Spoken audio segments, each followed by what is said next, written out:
The cost of milk has increased by 10 pence in the last year alone, and that is one of hundreds of products that has absolutely exploded, massively impacting the cost of living crisis. What can we do about it? How long will we be impacted? And what's the impact on property investment?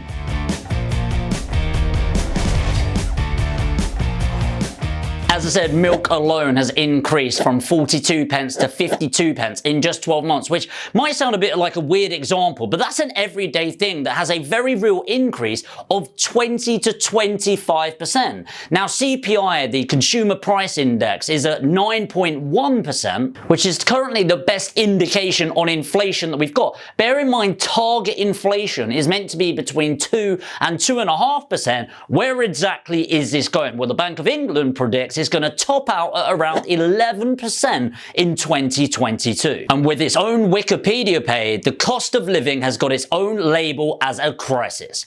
How did we get here? First of all, the latest crisis, Russia and Ukraine. And kind of feels, I was thinking about this as I was writing this up. Wow, we really have been hit and hit and hit and hit and hit and hit and hit since the last recession. And something I'm amazed by is property prices just keep going up and up and up and up and up. But is that going to continue? Well, with the latest crisis, there's a massive impact on so much more than you can ever possibly know.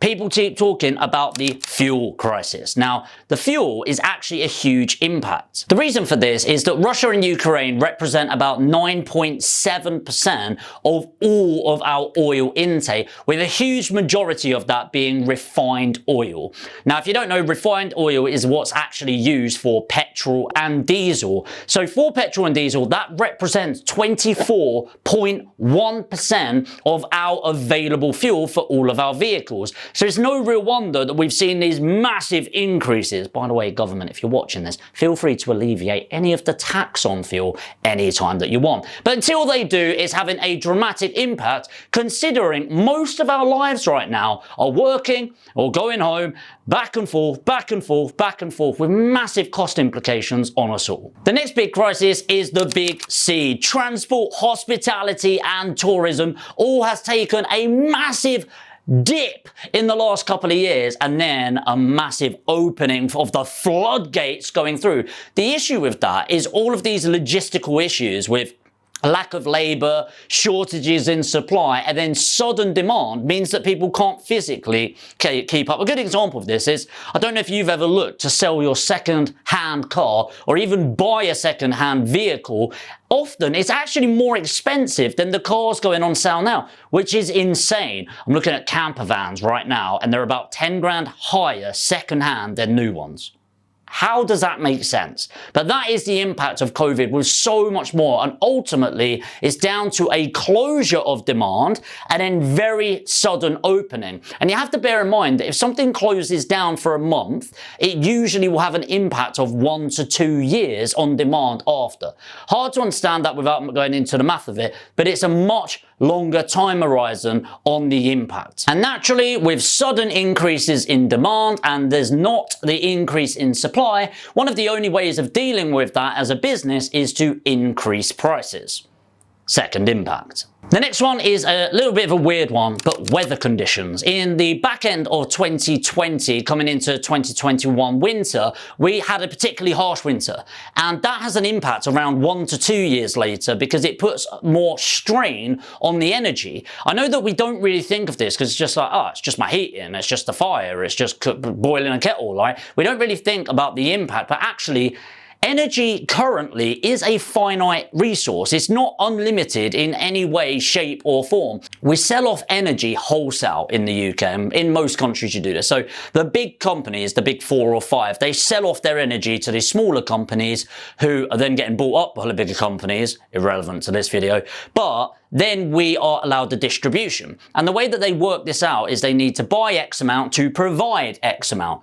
But there's a discrepancy, especially when you have really harsh winters, where you buy at X, but actually it's delivered at Y. This has a really big long-term impact. And because we use so much more as a country than we were meant to, naturally everyone's going to increase their prices to push against that. Next is supply chain issues. I kind of mentioned this earlier earlier, but we really need to understand the impact of Brexit, COVID, Ukraine and Russia, and a few other bits that's going on around the world that's not big enough to mention in this video right now. But the rise in labour around the world, labour shortages and labour costs around the world, has a dramatic impact on everyone. So everyone has to increase prices to keep up. And then whilst there's a lack of, let me give you an example, haulage of crates. As an example, you know, when somebody ships over timber, which we're a massive importer of, the cost of a crate about a year ago was £3,000 per crate.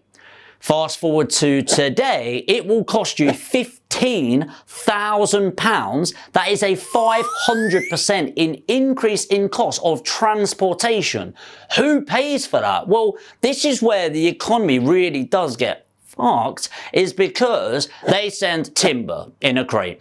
The person building the property has to charge the investor, developer, more money. And in order to make a profit, they then need to charge the end user, the homeowner, more money, which then puts stress on lending requirements, which then causes the government to relinquish or relieve lending requirements, and even talking about having lifetime mortgages for people, which has pros and cons, another video on that. And then the lifetime mortgages increase the risk, which means inflation and quantitative easing, which means increasing the interest cost, which means decreasing labour availability, and you see the cycle going around. It all has a dramatic impact. The final one that I can think about right now is food and farming. This might sound a little bit random, but actually, one thing I guarantee is that you need a roof over your head and food in your stomach. Well, food and farming has had a massive impact. And again, a huge part of it is the labour shortage. Because what happened is, obviously, when you went into lockdown, a lot of those industries just couldn't facilitate anymore, which put a lot of pressure on us all and panic buying. But a lot of those individuals that were labouring on the fields ended up resourcing themselves, retraining themselves, and going into different industries. And now that we've opened back up, not only is there a lot more demand for it because of the backlog and building things up, there's actually a lot less supply of labour and, of course, the engineering shortages to effectively do that. What that means is the farmers are having to pay a lot more than they used to for labour. And if you think about every labour intensive, like brickies, labourers, electricians, prices have skyrocketed due to the demand and lack of supply of them in terms of labour. They then have to charge more, or pay more, sorry, to the labourers. They then need to charge more to the wholesalers. The wholesalers then have to charge more to restaurants and shops. And then the restaurants and shops have to charge us more in order to facilitate that. Naturally, there's more impact on us, therefore increasing the cost of living. Now you think it then goes to the employer, right? But then the employer has a choice to either increase the cost of living standard, and, you know, if they're in a business that they're doing really well in, they can increase it above the minimum wage. But unfortunately, a lot of employers, and a lot of employers I know, just physically cannot do that. So then they're in this catch-22 where they want to reward their staff more, but ultimately the living standard is increasing. They can't increase it without increasing charges to outside customers, and the cycle then deteriorates. So overall, quite a negative impact of a lot of things that are quite systemic. The domino effect you might have heard of before, all collating together to create what is called the cost of living crisis. So the question is, does this have a negative impact? Well, the answer is, it really should do, but no. Actually, I think because of the foundations of the fact that there is such a lack of supply of housing right now and such a huge demand, and we're not talking like a small amount of disparity, by the way. We are at around 1 million properties short of housing people in a genuine way right now, and each year we are not building anywhere near what we need to facilitate the growth.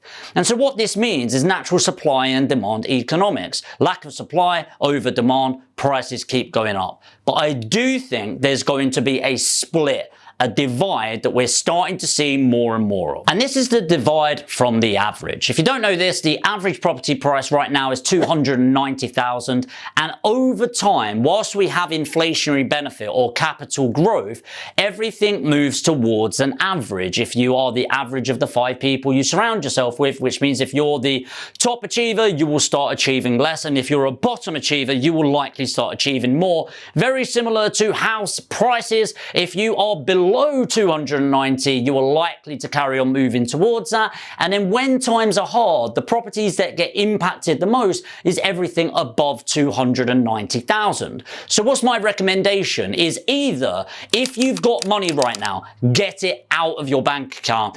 Grant Cardone says, cash is trash, and that has never been more true than now with inflation at a 40-year all-time high. Now, obviously, my bias is investing in property, and a huge part of my investment strategy this year is property related. So number one, if you're getting it out of your bank, get it into an investment vehicle. If it is property, find a location where ideally the property price is sub 200,000. For me, that's Western South Yorkshire. I happen to think it's one of the best areas in the UK, but again, I'm going to be biased because I operate, but definitely do that.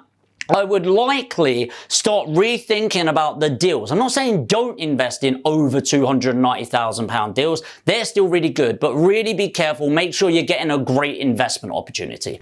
Option number 2 is do the same analysis on your area. In every single area, there's the average purchase price, with some areas below that and some areas higher than that. Let's say your average area is 450,000. I'd probably target properties at the 375 to 400,000 mark, knowing that it's a solid area and is likely going to grow to that average, which naturally increases over time. I would not be looking at the mid to top end of the market, any market right now, unless it's the hyper high where all of the foreign investors and footballers and all of that are investing. So that's just my opinion, of course. And in a way of mitigating that risk, what I would look at is longer term fixes. So up until the last sort of few months, I've been investing in 2-year fixes to prepare for a refinance onto a 5-year.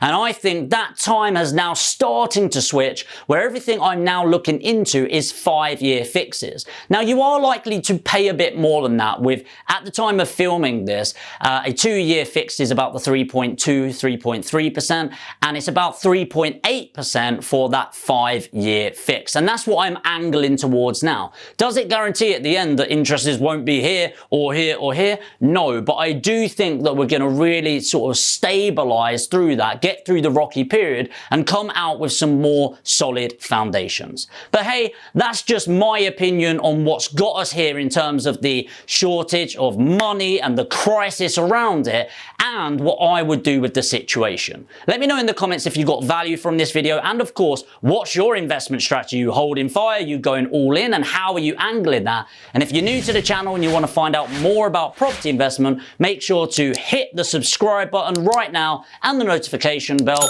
Hit the like on the way out, and I'll see you on the next video.